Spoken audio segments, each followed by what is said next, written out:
Retrouvailles pour deux camarades de longue date qui s'étaient promis une amitié sans limite quelques semaines avant l'invasion russe en Ukraine, il y a 2 ans. Le premier voyage de Vladimir Poutine depuis l'obtention d'un 5e mandat de président est l'occasion entre Pékin et Moscou de marquer les 75 ans de relations diplomatiques entre les deux pays et de promettre l'avènement d'une ère nouvelle de la coopération stratégique sino-russe. Plus tôt dans la journée, démonstration des liens étroits entre les deux pays, Vladimir Poutine a déposé des fleurs devant le monument dédié aux héros du peuple chinois de la place Tiananmen.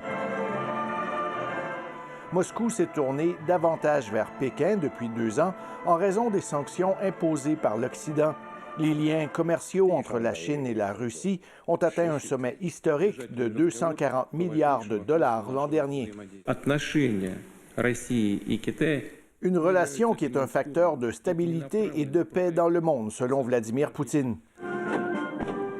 La Chine et la Russie partagent le même objectif, bouleverser l'ordre mondial. Elles s'opposent toutes deux à l'OTAN qu'elles jugent occidentale et déstabilisante, ainsi qu'à une présence américaine grandissante en Asie-Pacifique. Toute alliance militaire fermée est nuisible, lance le président russe à l'intention de Washington. Tout comme la semaine dernière, lors de son passage en France, la guerre en Ukraine est au cœur des discussions pour Xi Jinping,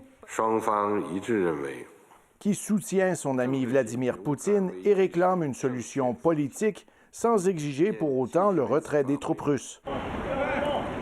Pour sa 2e journée de visite, Vladimir Poutine se rendra à l'Institut technologique de Harbin, dans le nord-est chinois. Il s'agit d'un choix symbolique, selon certains, au moment où Washington accuse Pékin de fournir différentes technologies à la Russie, lui permettant ainsi de moderniser son arsenal et ses usines, et donc de poursuivre la guerre en Ukraine. Ici Philippe Leblanc, Radio-Canada, Taipei.